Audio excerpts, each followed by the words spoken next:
Deus, muito obrigado, Pai, pela reunião, pelos irmãos, pelos café gostoso, esse encontro muito bom, Pai, que nós tivemos. E pedimos, ó Pai, que o Senhor esteja nos ajudando.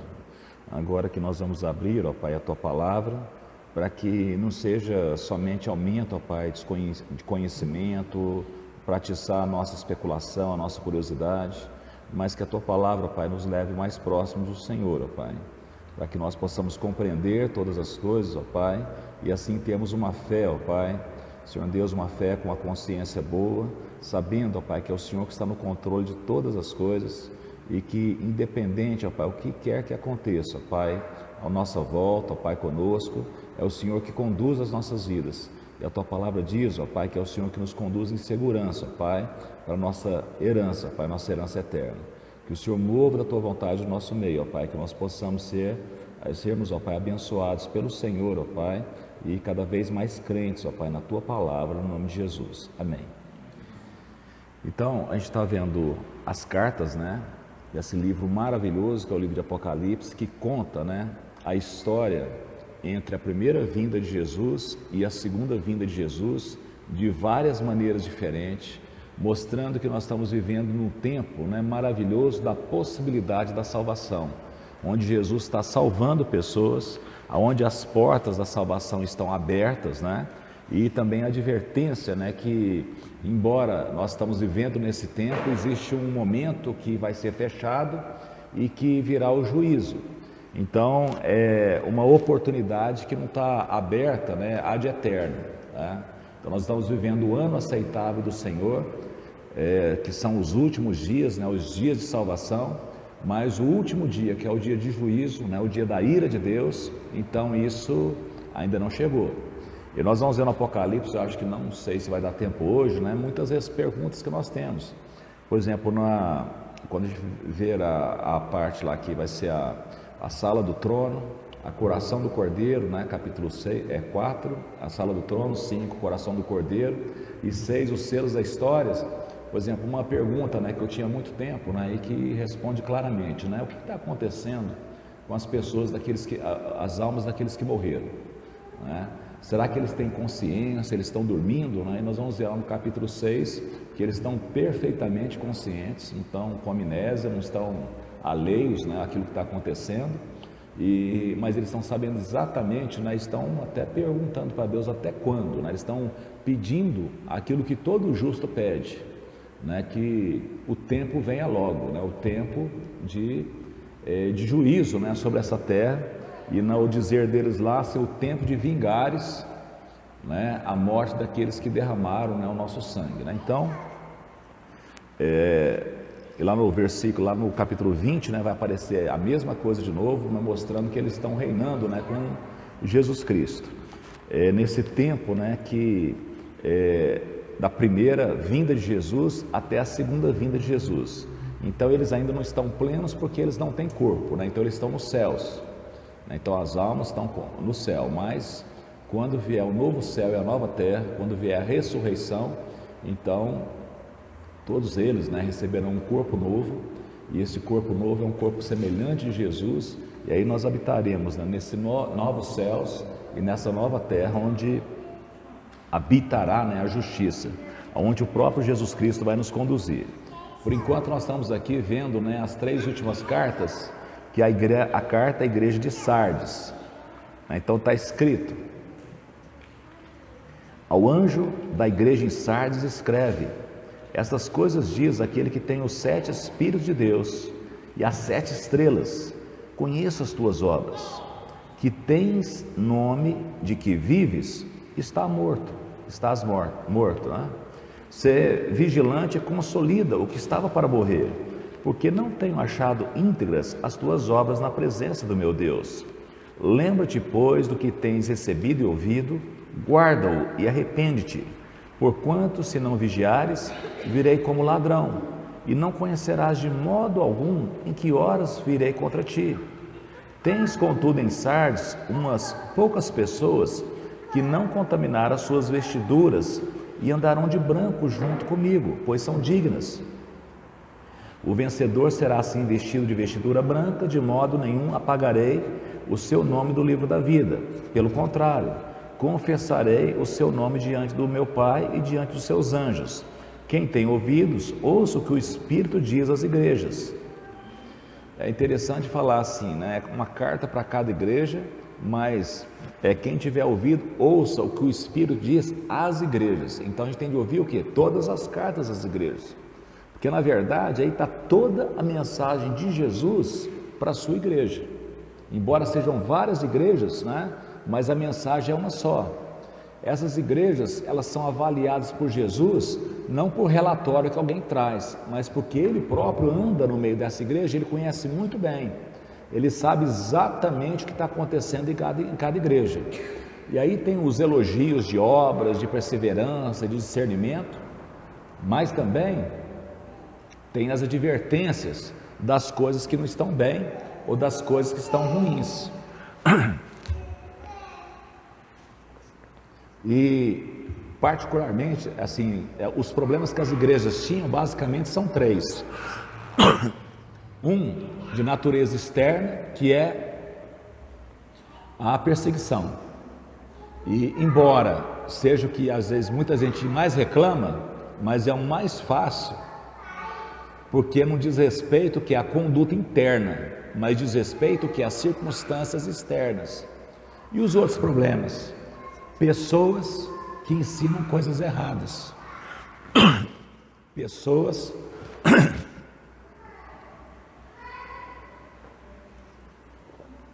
falsos mestres que estão ensinando coisas que não devem, não é?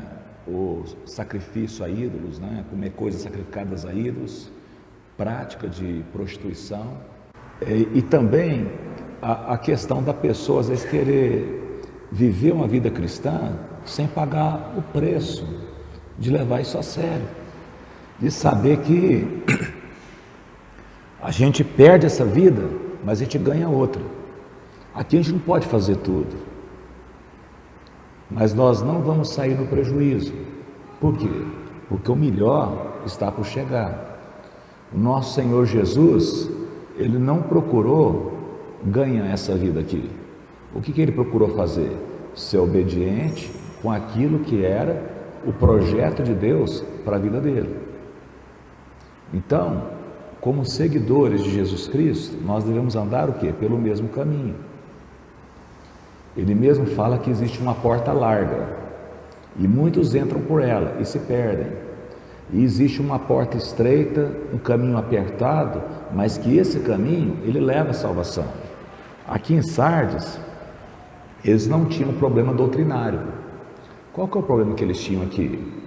Era uma aparência desconexa com a essência. Eles tinham um nome de quem vive, mas na verdade eles estavam o quê? Mortos. E ele fala: eu não tenho achado as obras de vocês retas diante de Deus. Ah, mas tudo não é a fé? É, só que a maneira como a fé é vista é pelas obras.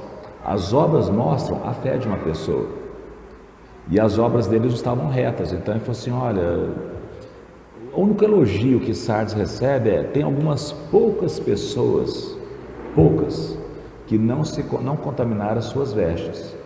Aí ele fala assim: arrepende. Sempre a palavra é para arrependimento, não é? Com exceção da igreja de Laodiceia, que parece que aí já não tem apelo nenhum. Fala assim: arrepende. Por quê? Porque senão eu vou vir com você igual um ladrão, vocês não vão nem perceber a hora que eu venho. E a vinda de Jesus é uma vinda que será vista por todas as pessoas, porém o momento, sempre é dito, é como um ladrão. Na hora que a pessoa não está esperando, virá. Ah, então o que a gente faz? Espera Jesus todo momento, que assim quando for o momento a gente vai estar o quê? Totalmente preparado, né?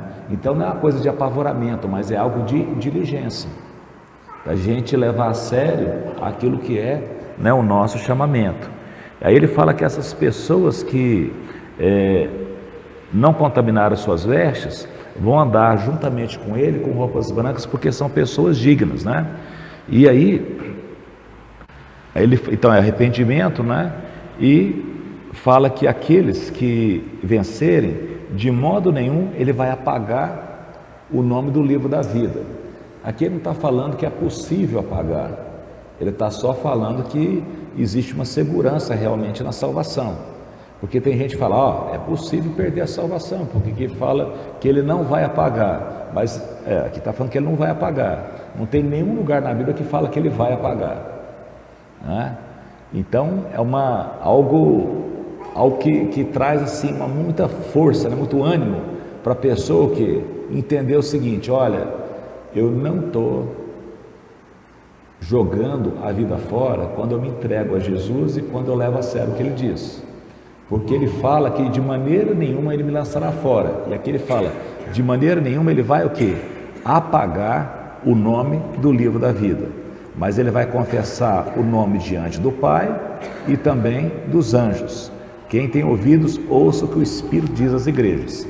E aí entra na igreja de Filadélfia, que a igreja mais elogiada. Ao anjo da igreja de Filadélfia escreve: estas coisas diz o santo, o verdadeiro, aquele que tem a chave de Davi, que abre e ninguém fechará, que fecha e ninguém abrirá. Conheço as tuas obras, eis que tenho posto diante de ti uma porta aberta, a qual ninguém pode fechar, e que tens pouca força, entretanto guardaste a minha palavra e não negaste o meu nome.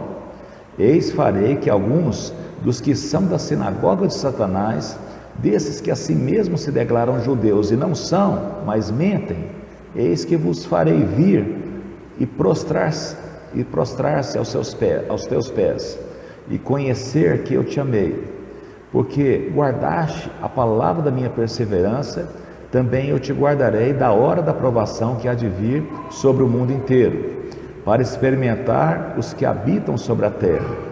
Venho sem demora, conserva o que tens, para que ninguém tome a tua coroa. Ao vencedor falo-ei, coluna no santuário do meu Deus, e daí jamais sairá. Gravarei também sobre ele o nome do meu Deus, o nome da cidade do meu Deus, a nova Jerusalém, que desce do céu, vinda da parte do meu Deus, e o meu novo nome. Quem tem ouvidos, ouça o que o Espírito diz às igrejas. Essa é uma carta que fala da fragilidade, mas fala, né, da riqueza e da força que esse pessoal tem, porque se eles não têm muito recurso, mas eles têm o quê? Toda a diligência, eles aproveitam a oportunidade, eles fazem tudo aquilo que é possível fazer. Então eles não são uma igreja de desperdício, mas são uma igreja operosa, que não nega o nome de Jesus. E aqui ele de novo cita aquela mesma situação lá da igreja de Pérgamo. Ele fala de sinagoga de Satanás. O que é a sinagoga de Satanás? Era algo que era para ser muito bom, porque a sinagoga era a igreja dos judeus naquele tempo. Só que a coisa foi apodrecendo de tal maneira que aquilo que era de Deus ficou totalmente o quê? Corrompido, a ponto de ser chamado o quê? De sinagoga de Satanás. O que estava acontecendo? Naquele tempo, né, que a gente tem de entender que essas cartas primeiramente foram escritas o quê? Para 7 igrejas que existiam aqui na Ásia. Os judeus, eles tinham adquirido, né, o direito de existirem como religião. A religião judaica era tolerada, né, pelo romanismo, né, pelo Império Romano. Tanto é que no tempo de Jesus, eles estavam até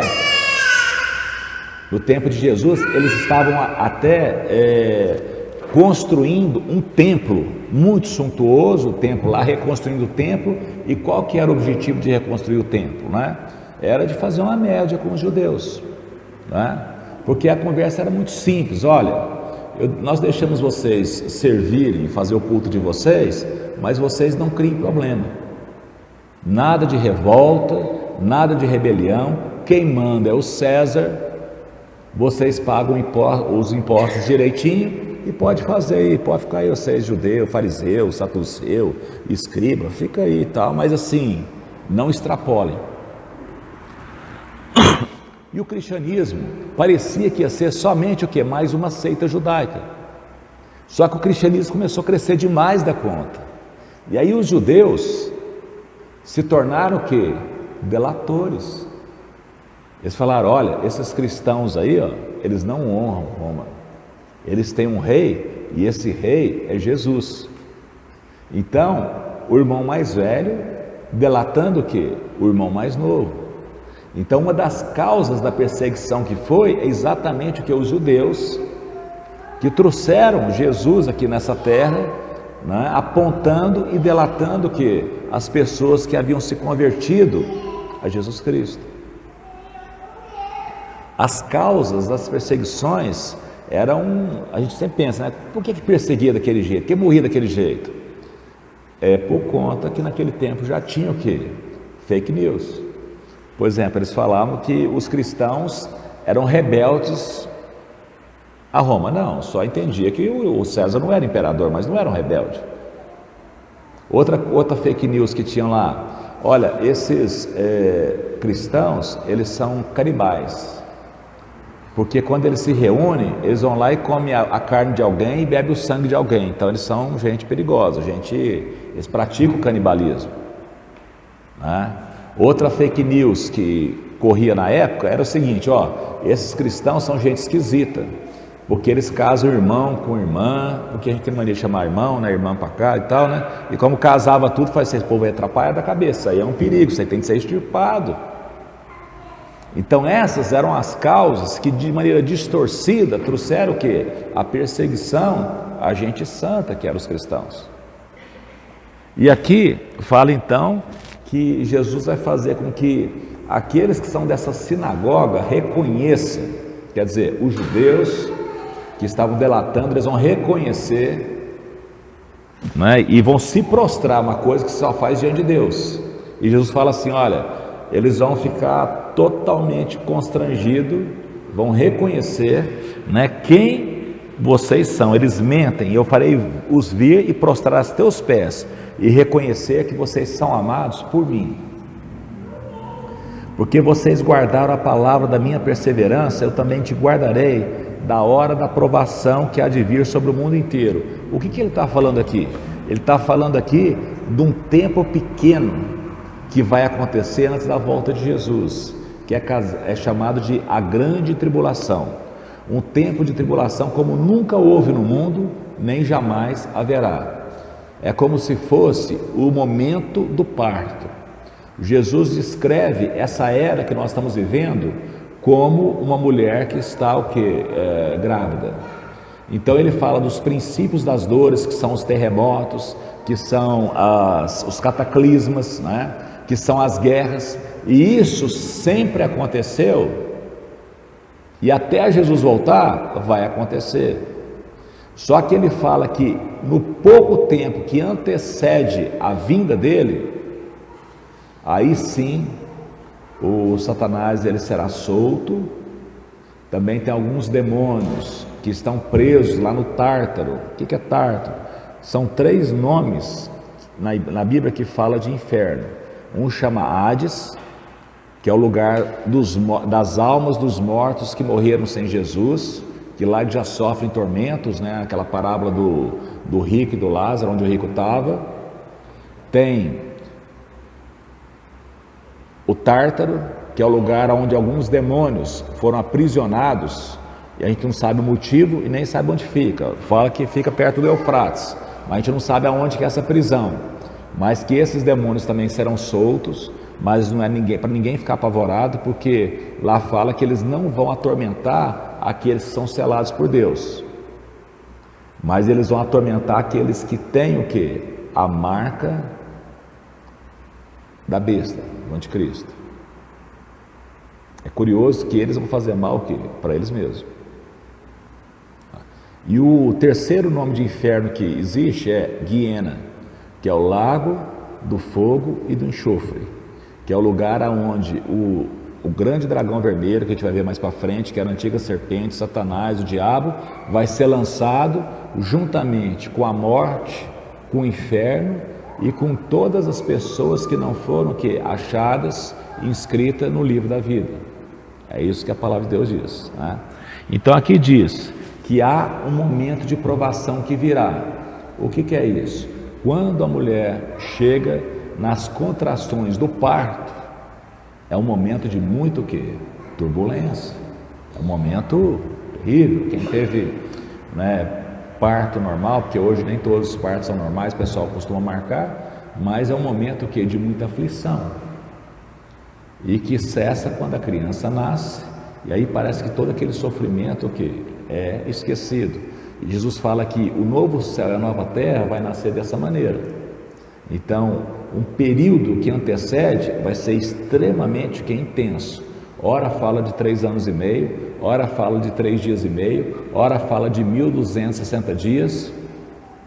O importante é a gente saber que perto do ano aceitável do Senhor, esse período de grande tribulação vai ser um período pequeno. Por quê? Porque é um período que o diabo de novo estará solto a seduzir as nações. O diabo está preso hoje? Tá. Não, mas e essas coisas todas? Não. Se você ver lá em Apocalipse 20, ele está preso o quê? Ele não pode seduzir as nações. Por quê? Porque o evangelho está sendo pregado. Enquanto o evangelho estiver sendo pregado, a verdade está sendo anunciada. Então, se as pessoas se fecharem à mentira, não é por sedução, é porque elas rejeitam a verdade e se apegam à mentira. Então, mas o diabo, ele não pode seduzir, é como se ele tivesse amarrado o quê? Com uma corda. Ele não pode fazer tudo o que ele quer. Ele não pode fazer aquilo que ele fazia no Antigo Testamento.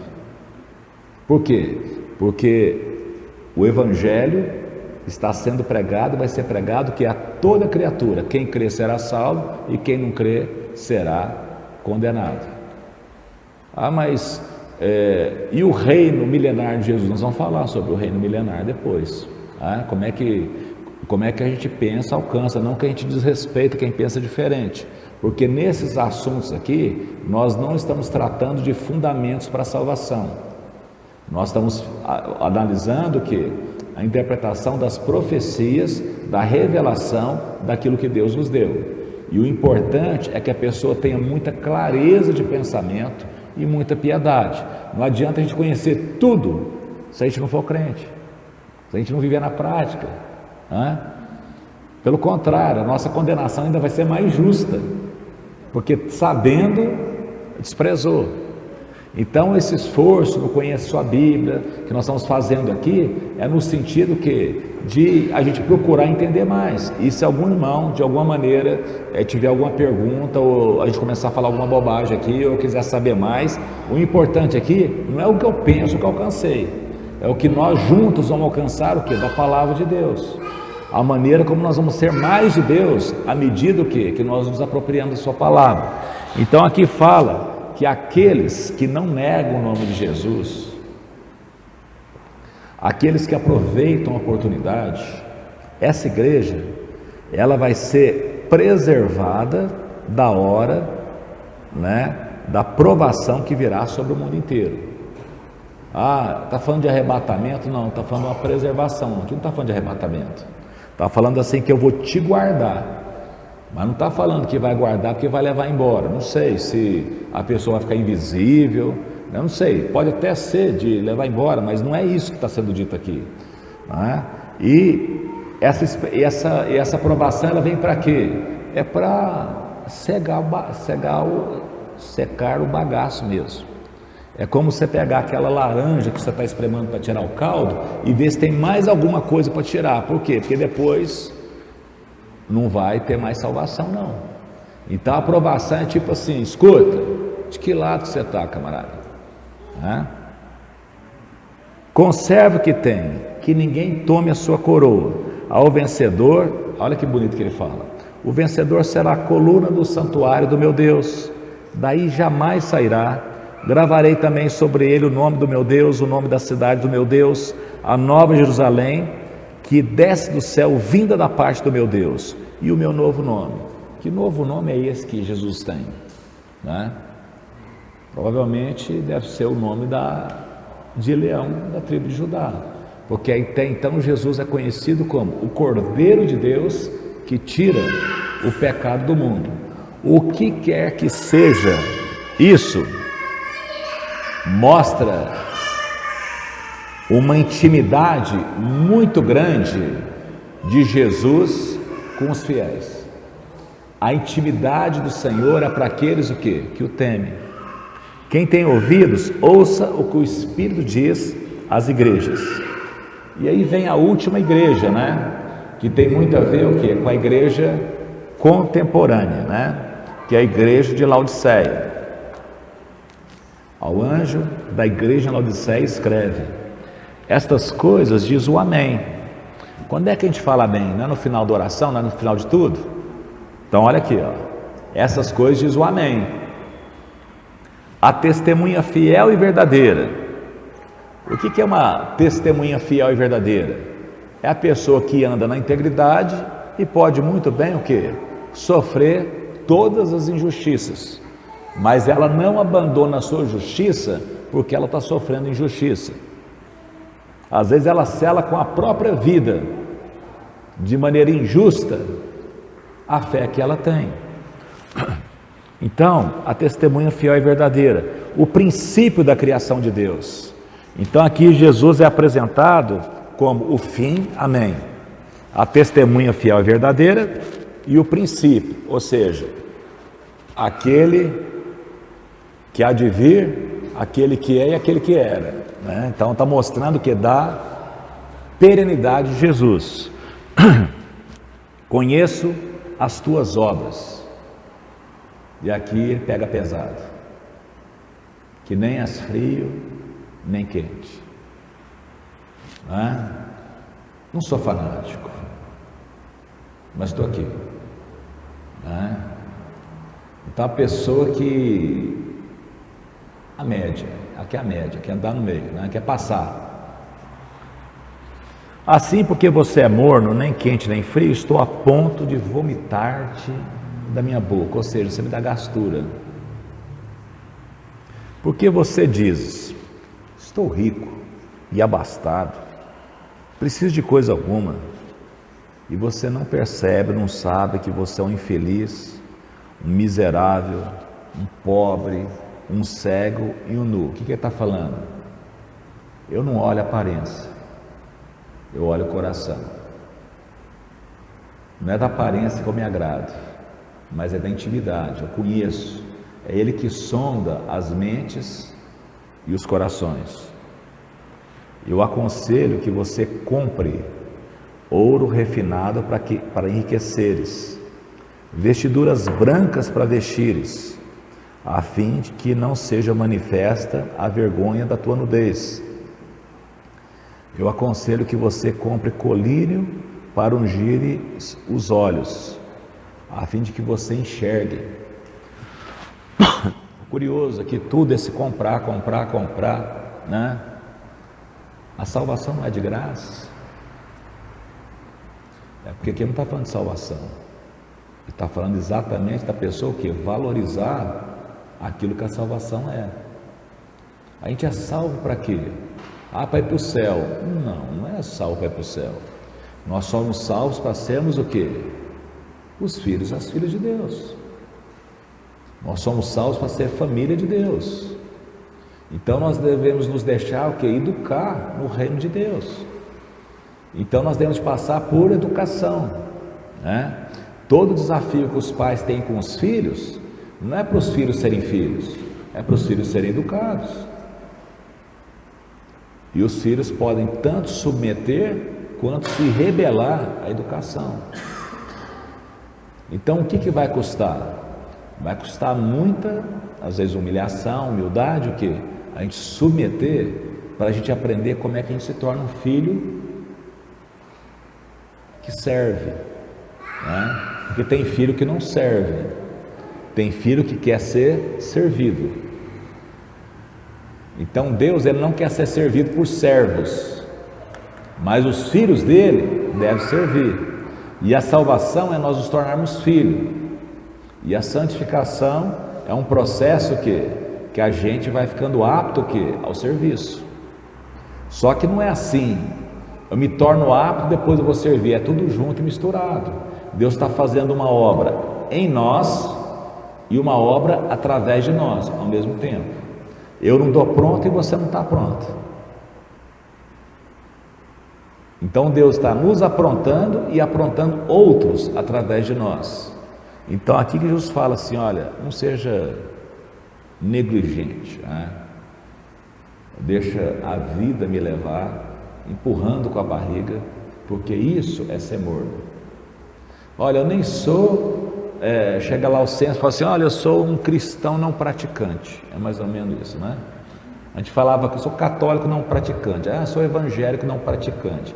Olha, eu sou um crente, mas também o negócio é pela fé, não precisa praticar.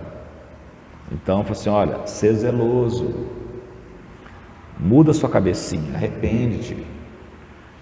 E aí ele canta, né? Manda lá, eis que estou à porta e bato. Às vezes o pessoal prega isso aqui para incrédulo, né? Para ver se o cara converte, mas não está falando para a igreja, está para incrédulo, está para a igreja. Eis que estou à porta e bato. Ele não se ausenta da sua igreja, mas ele também não fica no meio da bagunça.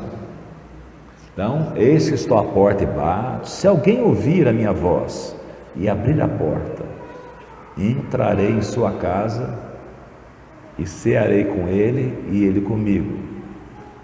Ao vencedor, dar-lhe-ei a sentar-se comigo no meu trono, assim como também eu venci e me sentei com meu Pai no seu trono. Quem tem ouvidos, ouça o que o Espírito diz às igrejas. Olha que parece, segundo os teólogos, se toda essa bagunça começou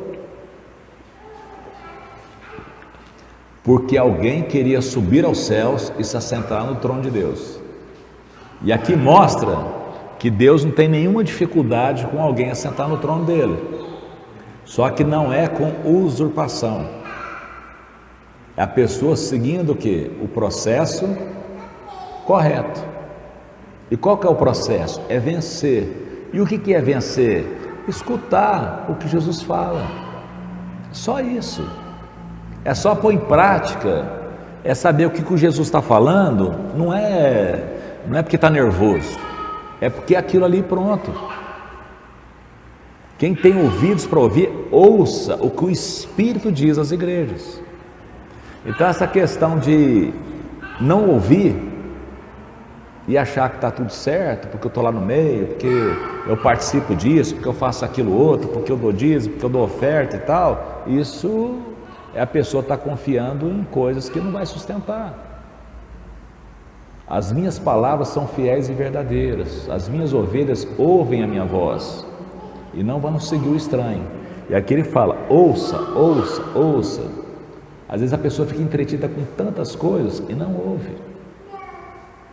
Nós não devemos nos levantar contra a igreja, Jesus não se levanta contra ela, mas ele também não faz vista grossa para aquilo que está acontecendo nela. Então é difícil falar isso, mas na igreja tem gente da igreja que vai para o céu. Não é toda a igreja que vai para o céu, é os vencedores que vão para o céu. Por quê? Aonde existe trigo, existe também o quê? O joio. E não adianta a gente querer separar isso agora. Por quê? Porque a gente não tem esse entendimento. Corre o risco da gente o quê? Achar que joio é trigo e que trigo é joio. E isso é um serviço o quê? Para os anjos. Então aqui é cada qual no seu quadrado. A nós cabe o quê? Pregar a palavra de Deus, ensinar os ensinamentos de Deus, exercer os nossos dons, tendo em vista o quê? A edificação do corpo. Então não é entrar em rusgas, em briguinhas, em disputas de vaidade, em tentar convencer os outros. Não temos que tentar convencer ninguém. Quem convence uma pessoa é o Espírito Santo de Deus. Agora nós devemos ser o quê? Fiéis, testemunhas, né? Como Jesus fala aqui. Amém? E aí entra na outra dinâmica que é o que? O capítulo 4. Depois dessas coisas, olhei, e eis não somente uma porta aberta no céu, como também a primeira voz que ouvi como de trombeta ao falar comigo, dizendo: sobe para aqui, e te mostrarei o que deve acontecer depois dessas coisas.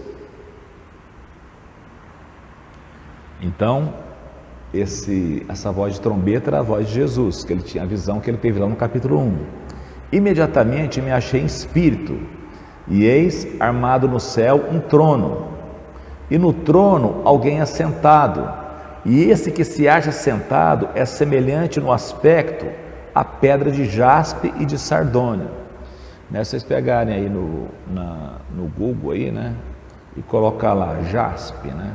Aí aperta lá, aí depois vai lá em imagem, vê que é uma pedra realmente muito bonita, essa pedra de jaspe, né? De sardônio, né? Assim, E é interessante porque todas as figuras têm o que? Sentido.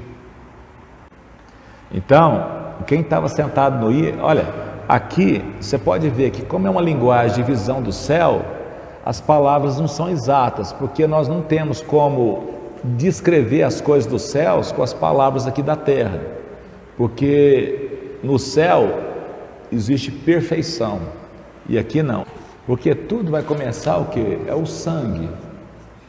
A nossa história com Deus, uma vez nós estando caído, só começa através do que? Do derramamento de sangue.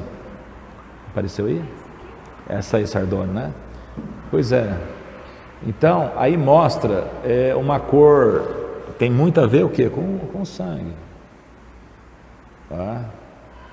Então, é algo muito bonito, algo muito belo, aquilo que foi o fato de Deus ter se dado por nós, né? E logo depois, ao redor do trono, há um arco-íris. E arco-íris, a gente sabe que foi aquilo que foi uma aliança de Deus, prometendo não destruir mais a terra na época do dilúvio. E esse arco-íris aqui é semelhante ao que é a esmeralda, verde, né? E ao redor do trono há também 24 tronos. Então a gente nunca pode pegar nada disso aqui de maneira literal, porque aqui o apóstolo João está colocando em palavras algo que o nosso vocabulário é insuficiente para captar. O próprio apóstolo Paulo falando assim, olha, eu conheço um homem que no corpo ou fora do corpo eu não sei, mas ele foi arrebatado ao terceiro céu. E ele escutou coisas, né? Ele viu coisas que não tem jeito, são coisas inefáveis, impronunciáveis aqui. Né? E nós vamos ver que mesmo na revelação do João, chega um momento que ele fala, ó, o que você vê, escreve, o que você vê, escreve. Aí, por exemplo, ele chega, vou escrever a voz lá dos trovões. Eu falo, não, isso você não escreve. Não é para escrever isso. O que está sendo dito? Existe muito mais coisas do que aquilo que foi revelado para nós. Mas aquilo que foi revelado é o suficiente para que a gente creia. E crendo, nós tenhamos fé e possamos viver. Porque na verdade, nem olhos viram, nem ouvido ouviu, nem jamais o ser humano entendeu aquilo que Deus tem o quê? Preparado para nós. Imagina um presente que o pai prepara para o filho. Então a palavra de Deus fala que Deus está preparando isso. Jesus fala assim, olha, eu estou indo para lá para preparar lugar para vocês. E quando preparar, ele nem fala que vai chegar lá, dar uns gritos no céu e pôr os anjos tudo correndo para preparar lugar para vocês, para ver se acomoda vocês quando vocês chegarem lá. Ele fala que isso você não vai nem terceirizar. Eu vou preparar lugar para vocês. Então, na verdade, quem tem ouvidos deve ouvir mesmo aquilo que está sendo dito. E aqui nós estamos o quê? Na sala do trono de todo o universo. Ele chegou lá, viu o trono. Quem está sentado é semelhante ao jaspe, né? Vermelho. Tem um arco-íris em volta e também 24 tronos. E assentado nele 24 anciãos vestidos de branco, cuja cabeça estão coroas de ouro. Do trono sai o que? Poder, relâmpagos, trovões. E diante do trono, 7 tochas de fogo, que são os 7 Espíritos de Deus. Que é aquilo que está lá em Isaías, né? O Espírito do temor do Senhor, o Espírito do conselho, o Espírito de sabedoria, o Espírito do entendimento, né? E aí vai colocando lá os 7 Espíritos. Há diante do trono um mar de vidro, semelhante ao cristal. E também no meio do trono, à volta do trono, 4 seres viventes cheios de olhos, por diante e por detrás. Então, o mar que existe no céu, quando fala de vidro, quer dizer o quê? Que não mexe. É isso? Porque o mar, ele tem um significado. Ele tem um significado da inconstância. Quando a gente pedir alguma coisa para Deus, a gente tem de pedir com fé. Porque aquele que duvida é semelhante o quê? Às ondas do mar, agitadas de um lado para o outro. Não pense tal homem que vai o quê? Alcançar de Deus alguma coisa. O que mais que o mar nos ensina? O mar é sinônimo de separação. Nós estamos separados da Europa pelo mar. Nós estamos separados da Oceania pelo mar. Nós estamos separados da Ásia pelo mar. Não é? Os Estados Unidos tem que passar num estreitinho ali para conseguir chegar lá. Por quê? Porque é muita água, é o mar. E o mar também fala que é o lugar onde Deus o quê? Jogou os nossos pecados. Ele jogou no fundo do mar. Então no céu a Bíblia fala, o mar já não existe. Lá no capítulo 21. E aqui fala que existe um mar de vidro. Ou seja, está tudo o quê? No seu devido lugar. E em volta do trono, 4 seres viventes. E quando fala seres viventes, mostra aqui o tanto que a natureza é importante para Deus. Tem gente que acha que quando a gente morrer, a gente vai para o céu, né? Aí cada um vai ganhar uma harpa e vai ficar pulando de nuvem em nuvem tocando harpa, né? Que nós vamos tocar harpa o resto da eternidade.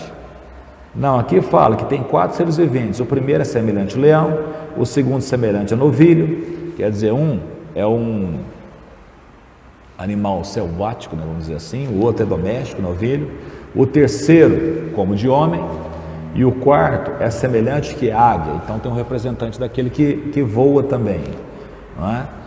Então isso também, ó, águia, novilho, leão e homem, é semelhante que os 4 evangelhos.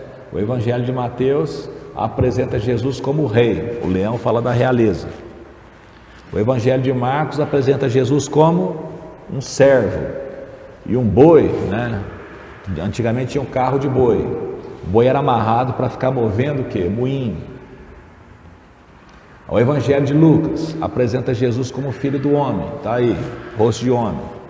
E o evangelho de João apresenta Jesus o quê? Como o filho de Deus, aquele que vê tudo, como a águia, como o seu voo, né? Ela consegue ter o quê? Ampla visão de tudo. Então são figuras que mostram como que a Bíblia foi estruturada, como que não existe devaneios ou algo que escapa ao Espírito, né? Ou aquele, né, que inspirou a palavra de Deus. E os 4 seres viventes, cada um deles respectivamente tinha 6 asas, e eles estão cheios de olhos ao redor e por dentro, quer dizer, eles enxergam para fora e enxergam por dentro também. E eles não descansam nem de dia nem de noite, proclamando: Santo, Santo, Santo é o Senhor, o Todo-Poderoso, aquele que era, que é e que há de vir. Então, 3 vezes santo, como se fosse santo é o Pai, santo é o Filho, santo é o Espírito, né? Então, santo é o Deus, o Todo-Poderoso, aquele que é, que era e que há de vir. Quando esses seres viventes derem glória, honra, ações de graças ao que se encontra sentado no trono e ao que vive pelos séculos dos séculos, os 24 anciãos que estão lá à volta, né, prostrar-se-ão diante daquele que se encontra sentado no trono e adorarão aquele que vive pelos séculos dos séculos e depositarão as suas coroas diante do trono, proclamando. Só um momento. 24 anciãos. Quem são esses 24 anciãos?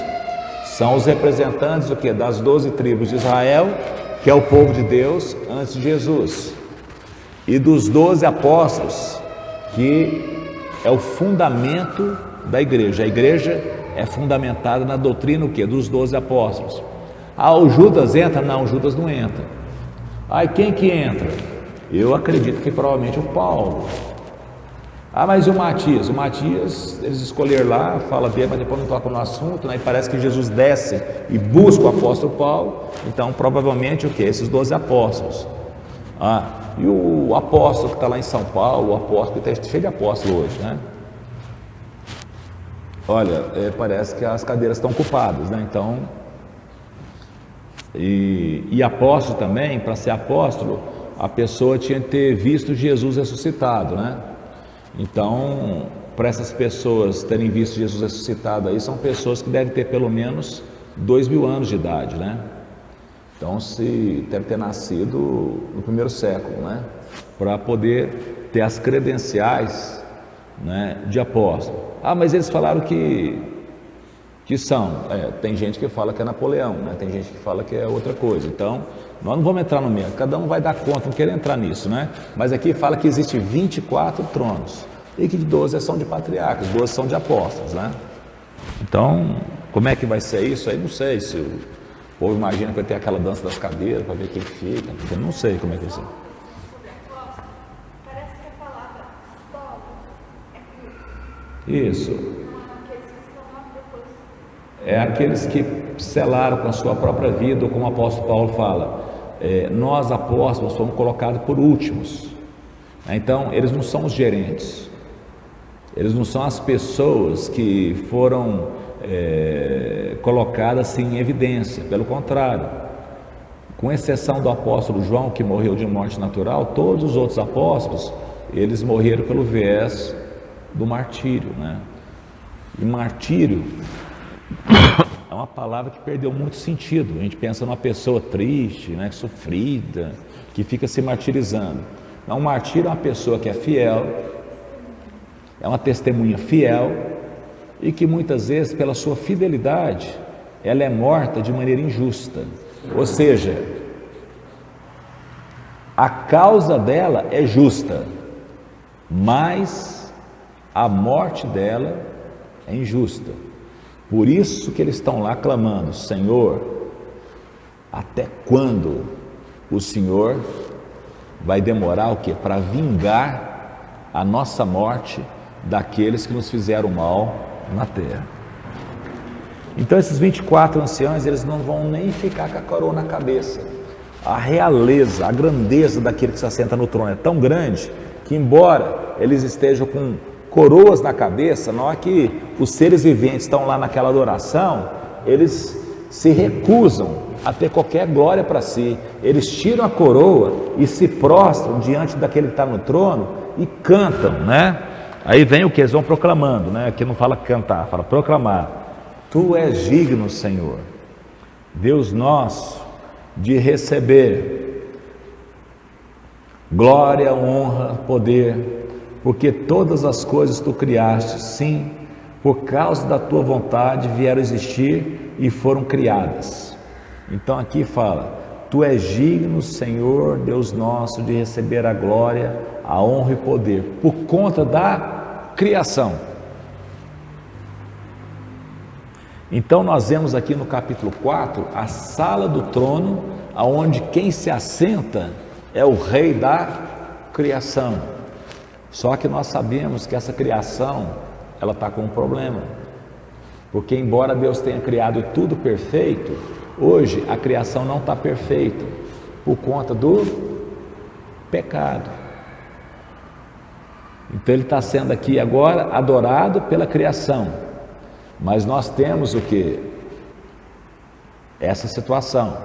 E aí nós entramos no capítulo 5, que vai contar um outro episódio da sala do trono, que tem a ver com a redenção.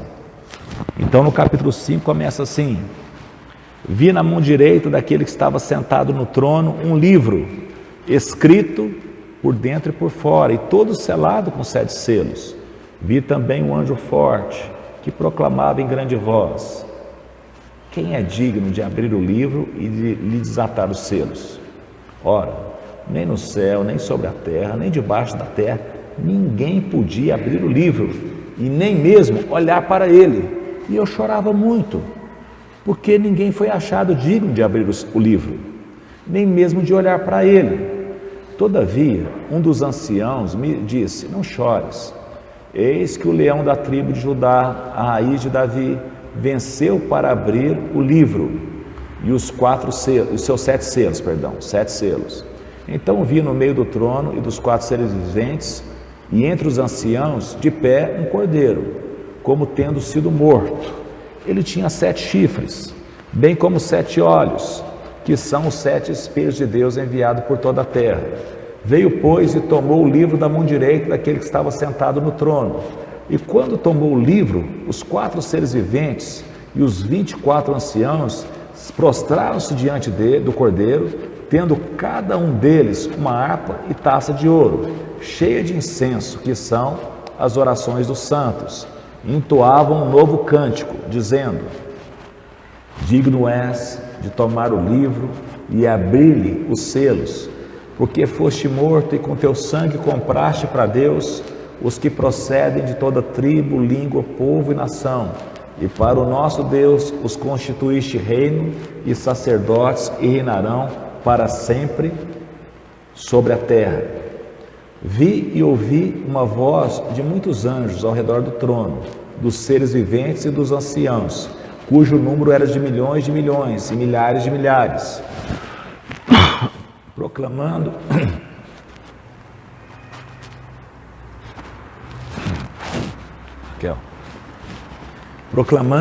em grande voz: digno é o Cordeiro que foi morto de receber o poder e a riqueza e sabedoria e força e honra e glória e louvor. 7, de novo aparece 7 aqui, ó. Então é digno de receber o que? 7 coisas, ó. Digno é o Cordeiro que foi morto de receber poder, 1, riqueza, 2, sabedoria, 3, força, 4, honra, 5, glória, 6 e louvor, 7. Então ouvi que toda criatura que há no céu e sobre a terra e debaixo da terra e sobre o mar e tudo o que neles há estavam dizendo: aquele que está sentado no trono e ao Cordeiro seja o louvor e a glória o louvor e a honra e a glória e o domínio pelos séculos dos séculos. E os 4 seres viventes respondiam: amém. Também os anciãos prostraram-se e adoraram. O que acontece nesse capítulo 5 aqui? Capítulo 4 é a sala do trono. E o capítulo 5 é a coroação do Cordeiro. Ele já tinha visto a sala do trono. E nós falamos que tinha um problema. E sobre esse problema, não está escondido. Existe um livro. E esse livro está selado com 7 selos. E está na mão daquele que assenta no trono. E a pergunta é: quem que pode abrir esses selos? Quem pode pegar esse livro, abrir e romper os selos? Aí o João que está lá, foi introduzido lá, né? O João lá está uma tremedeira brava, né? Eu arquitei, assim, começou a chorar, assim, porque lá vai falar o quê? Na sala do trono, um mortal, né? Está lá, um espírito, tá certo, mas está lá, começou a chorar. Aí o ancião vira para ele: não chora não, tem um aí que é digno, sim. Mas não está achando ninguém. Falou assim: o que vai acontecer? Não tem nada para acontecer. Falou: não, tem um que é digno. Quem que é digno de desatar os selos? Aí falou assim: olha, o leão da tribo de Judá, a raiz de Davi, tudo nome de Jesus que era de profecia, venceu para abrir o livro e os seus 7 selos. Então vi no meio do trono os 4 seres viventes, e entre os anciãos em pé, não era um leão, só que na hora que ele olha, ele vê o quê? Um cordeiro. O leão venceu. Aí ele olhou e viu o quê? Um cordeiro. E parece que esse cordeiro, a gente não sabe direito como é que pode ser um cordeiro como tendo sido morto, né? Será que havia sangue? Como é que ele conseguia identificar? Não, esse cordeiro morreu, mas é o leão, mas é o cordeiro. Aí fala que ele tinha 7 chifres. O que quer dizer chifre? Na linguagem apocalíptica, poder, né? Onde está a força do rinoceronte? Está naquele chifre que tem, que é lá que aqui 7 quer dizer o quê? Todo poder. 7 chifres quer dizer todo poderoso. E os 7 espíritos? Os 7 espíritos de Deus mesmo, enviados por toda a terra, né? E também os 7 olhos. O que quer dizer 7 olhos? Onisciente. Então o Todo-Poderoso, que tem toda a ciência, que tem os olhos em todo lugar, os 7 Espíritos de Deus veio e tomou o livro da mão direita do que estava sentado no trono. E quando tomou, os 4 seres viventes e os 24 anciãos prostraram-se diante dele, do Cordeiro, tendo cada um uma harpa e taças de ouro, cheias de incenso. O que é incenso no céu? A oração que nós fazemos.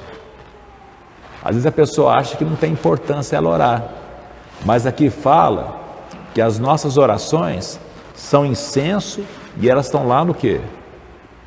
Na sala do trono. São oração dos santos. E aí,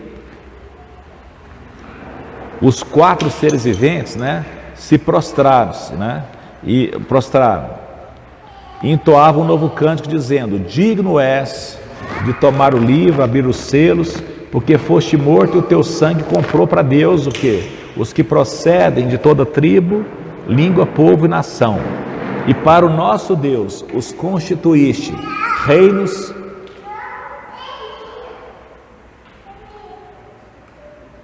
e sacerdote. Não, aqui fala. Oh, meu Deus, passou aqui. O que está acontecendo nessa coroação? É uma coroação fantástica. Eu não sei quantos viram aquele filminho da Disney, do Rei Leão, quando nasce lá o leãozinho, né? Então tem uma cena muito bonita que faz com que todos os bichos lá da selva, né? É como se fosse uma adoração, uma honra, né? Agora aqui, essa introdução de Jesus, o Cordeiro de Deus, o leão da tribo de Judá, é algo que todo o céu, toda a terra, por debaixo da terra, todo ser se prostra. Por quê? Porque Ele é o digno. Ele que foi morto e com o seu sangue, Ele comprou para Deus pessoas que procedem de todas as tribos, povos, línguas e nações. Ele é digno, né? Então, houve o que? Toda essa adoração, e os 4 seres viventes respondiam: amém. E todos os 24 anciões também prostraram e se adoraram. Ou seja, Jesus, Ele é o Redentor. Se no capítulo 4 nós tínhamos o Criador, aqui nós temos um Criador que redime a sua criação dos pecados. Amém? E aí, eu acho que dá tempo. É pouco minuto, mas aqui dá para ver toda a história rapidinho. Aqui no capítulo 6, que são o quê? Os 7 selos. Vi quando o Cordeiro abriu os 7 selos e ouvi um dos 4 seres viventes dizendo, como se fosse voz de trovão: vem. Vi então um cavalo branco e o seu cavaleiro com um arco, e foi-lhe dado uma coroa, e ele saiu vencendo para vencer. Então, no primeiro selo, houve uma ordem, e nessa ordem um cavaleiro branco saiu, não é, com uma coroa. Ele saiu, cadê o branco? Foi-lhe dado uma coroa e ele saiu vencendo para vencer, certo? Capítulo 6.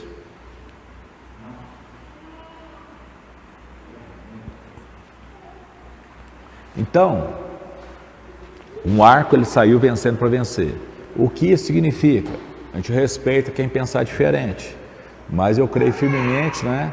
Como alguns, né, com que eu tenho andado junto, que creio que esse aqui é o Evangelho de Cristo, a maior força que existe na terra, que tem o poder o quê? De vencer, e a vitória é tal que faz o que? Pessoas estavam perdidas serem o que? Salvas, que redime pessoas que estavam completamente perdidas nos seus pecados. Então a maior força que existe é o que? O Evangelho. E aí vem o segundo selo. Quando abriu o segundo selo, ouvi o segundo ser vivente dizendo: vem. E saiu outro cavalo vermelho. Agora o cavalo mudou de cor, é vermelho, é outro cavalo. Não é que mudou de cor, é que mudou de cavalo. E o seu cavaleiro foi-lhe dado tirar paz na terra para que os homens se matassem uns aos outros, e também foi-lhe dado uma grande espada. O que quer dizer isso? Falta de paz na terra.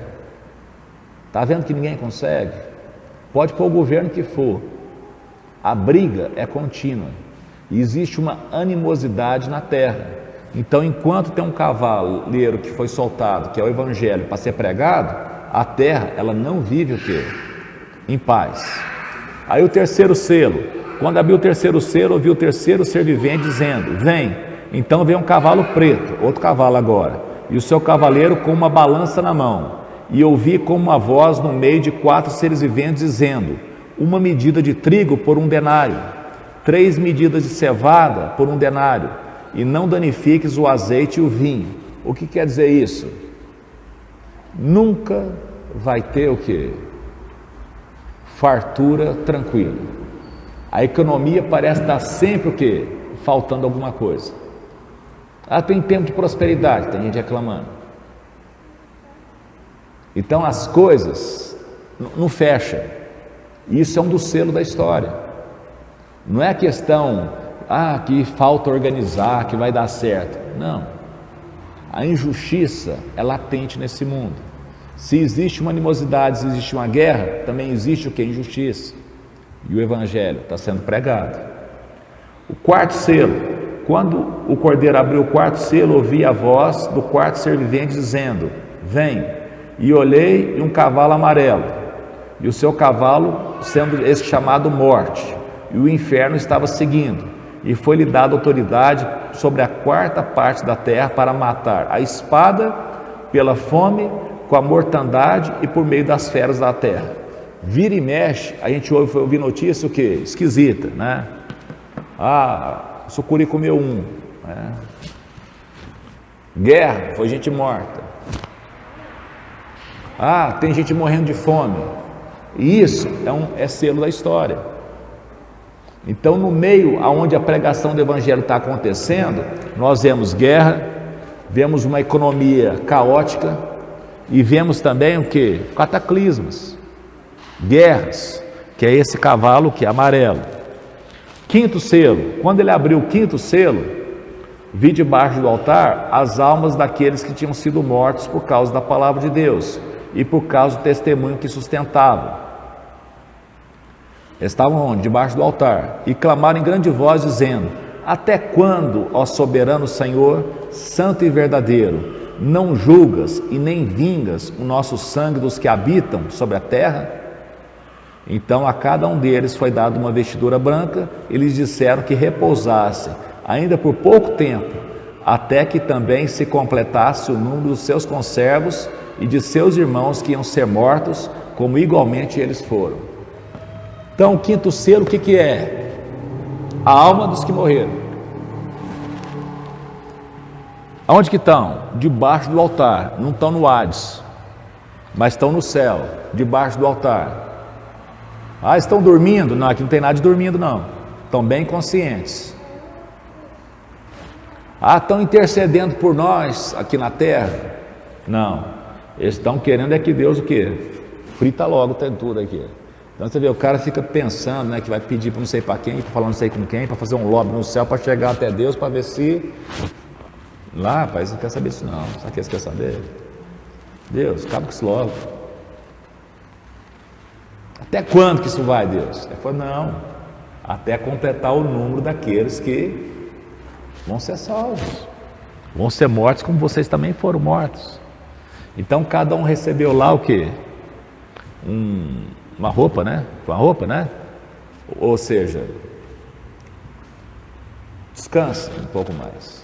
Então eles estão descansando, mas não estão o quê? Alienados, eles não estão com amnésia. E o que eles querem? Eles querem o que todo justo quer, eles querem justiça. E Deus, na sua misericórdia, na sua provisão, Ele está deixando que isso aconteça o quê? Para que mais pessoas... né? E o sexto selo? No sexto selo o mundo acaba. Vi o cordeiro, quando o cordeiro abriu o sexto selo, e veio o quê? Grande terremoto. O sol se tornou negro, como um saco de crina, e a lua como sangue. As estrelas dos céus caíram pela terra como figueira, quando abalada por vento forte, deixa cair seus figos verdes. O céu recolheu-se como pergaminho, quando se enrola. Então todos os montes e ilhas foram movidos do seu lugar. Os reis da terra os grandes, os comandantes, os ricos, os poderosos e também o que? Os pobres, todos os escravos. E todo livre, escravo e livre, toda gente, se esconderam na caverna e nos penhascos dos montes e disseram aos montes e aos rochedos: caí sobre nós e escondei-nos da face daquele que se assenta no trono e da ira do Cordeiro, porque chegou o grande dia da ira deles, e quem é que se pode sustentar diante deles? Aqui as pessoas vão descobrir que tem uma coisa pior do que a morte, é enfrentar Deus, sem que esse Deus venha com amor. Enfrentar o Cordeiro. Ah, mas não é Jesus? Aí o que aconteceu? É outro tempo. Não é mais tempo de salvação. Agora é tempo da ira. Então aqui tem sentimentos, mas não tem sentimentalismo. Aqui tem o que? Justiça, clareza, né? Então aqui é o fim do mundo, porque, vamos lá, pensa, não abriu o selo, terremoto, aí terremoto,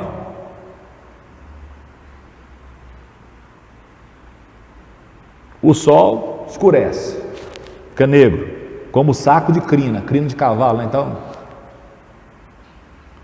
a lua vira sangue, né? Como sangue. As estrelas dos céus caindo. Imagina de repente cair estrela. Como é que vai ser isso aí? Igual figos, né? Então a chuva de meteorito, não, aqui está a coisa mais pesada. E o céu se recolhe como pergaminho quando se enrola. Todos os montes e ilhas movidos do lugar, ou seja, é algo, está abalando tudo. E aí o que acontece? Toda gente viva, quer seja rei, quer seja vassalo, quer seja comandante, quer seja soldado, quer rico, toda gente fica maluca e corre o quê? Procurando a morte. Por quê? Porque não querem enfrentar a ira de Deus. O que isso é? O fim do mundo. Então aqui agora é a primeira vez que aparece o final da história. Foi todinha contado o quê? Nesses selos. Ah, mas não era 7, foi 6. Na hora que lê o 7º selo, você vai ver que começa a contar a história todinha de novo, numa outra perspectiva. Quais são os selos? O Evangelho, né? As guerras e guerronas, não sei como é que podia falar. O que mais? Economia caótica, morte de fome, de peste, de terremoto, de bicho comendo pessoa, tá? E depois, no céu, quem morreu querendo o quê? Ver o trem fritar. Ele falou: não, descansa aí. Mas logo depois o quê? Frita. Tá bom? Acabou, né? Opa. Eu estou monitorando aqui, mas ficou na frente aqui, né? Ficou na frente. Então, essa é a primeira vez. E a gente vai ver que a história vai ser contada de novo. E cada vez que a história é contada, é como se a gente fizesse um círculo, mas não um círculo 2D. É como se fosse uma espiral. Por quê? Porque nós aprendemos na Bíblia que a história caminha para um desfecho. A história não é uma mesmice. Aquilo que o Salomão escreveu lá em Eclesiastes, geração vai, geração vem, não há nada de novo debaixo do sol, né? A palavra de Deus, a gente tem que saber qual que é o gênero textual daquilo lá. Aquilo lá o que? É a tese humana, que depois vem o que? Antítese, onde Deus confronta o que? O pensamento humano. Então esse pensamento que nada acontece, tudo a mesma coisa, depois que muda a geração, começa tudinho de novo, nós vemos pela história que isso é parte da verdade.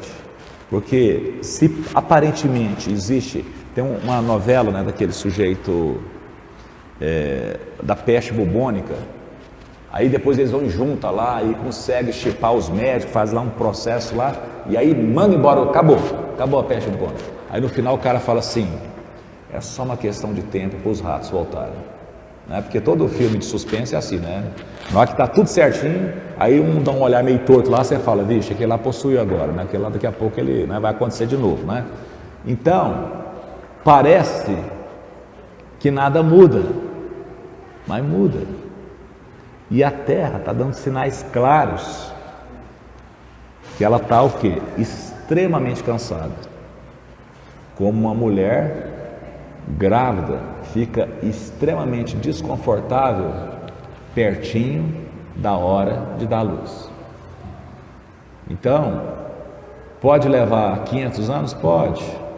100 anos? Pode. Vai ser amanhã? Não sei. Pode ser amanhã também, mas não tem. Porque você vê que aqui, nessa maneira de contar a história, não tem sinais que antecedem. Porque o Evangelho está sendo pregado tem 2000 anos, quase. As guerras, durante todo o período do cristianismo. Leão comendo gente, que agora diminuiu o leão, mas tem outros bichos, né? Comendo tal. Acontece aí, morte, né? Economia, desde que eu nasci, eu ouvi falar que estava em crise.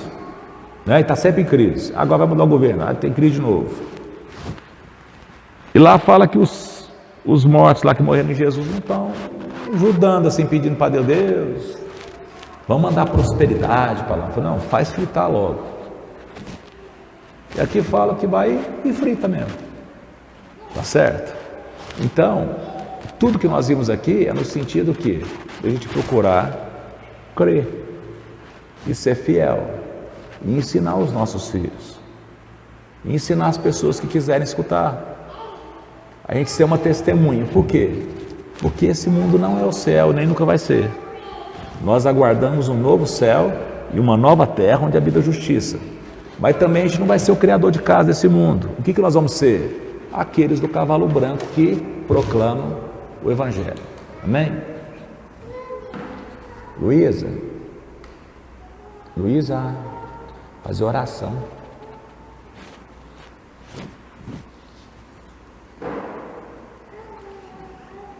Joia?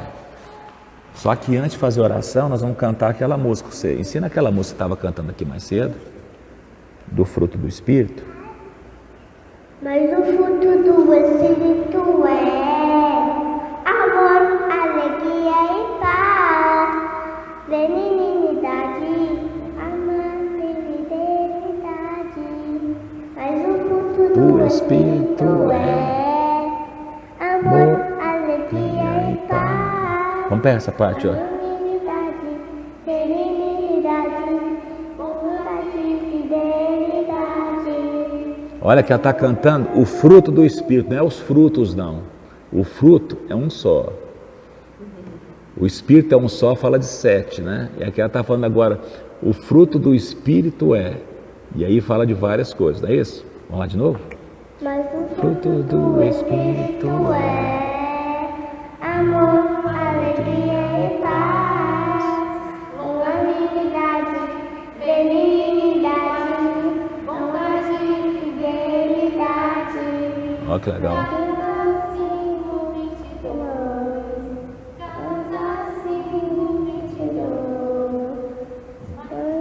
O Espírito é amor, alegria e paz, Unidade, benignidade, bondade e fidelidade. 7 certinho. Mansidão. É. São 9. E faltou os dois, qual que é? Domínio próprio e mansidão. É ser manso, os nervosos não herda da terra não. Infarta antes.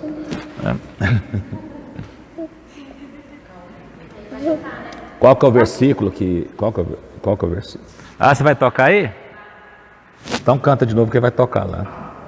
Mas o fruto. Mas o fruto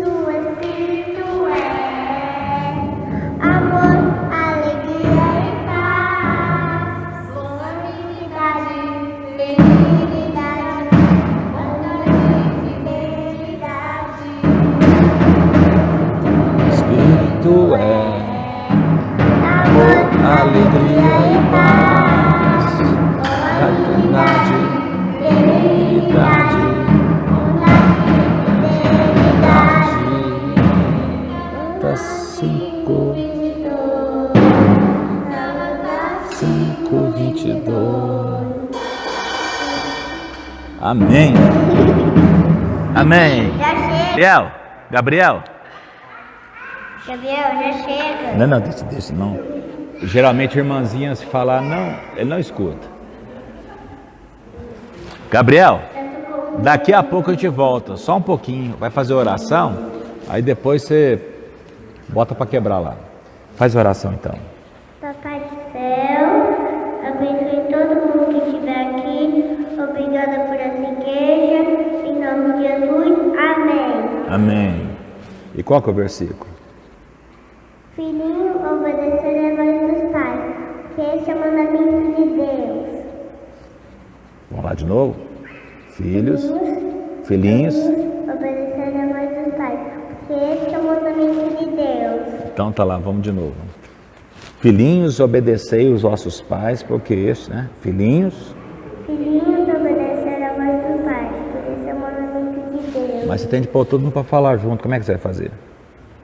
Repita comigo. Repita. Filhinhos, Filhinhos, obedecei obedecei a a vossas pais, pais, que este porque este é o mandamento de Deus. é o mandamento de Deus.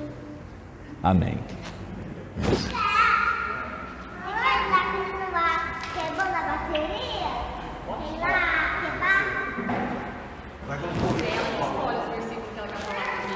Eu achei que esse foi meio tendencioso. São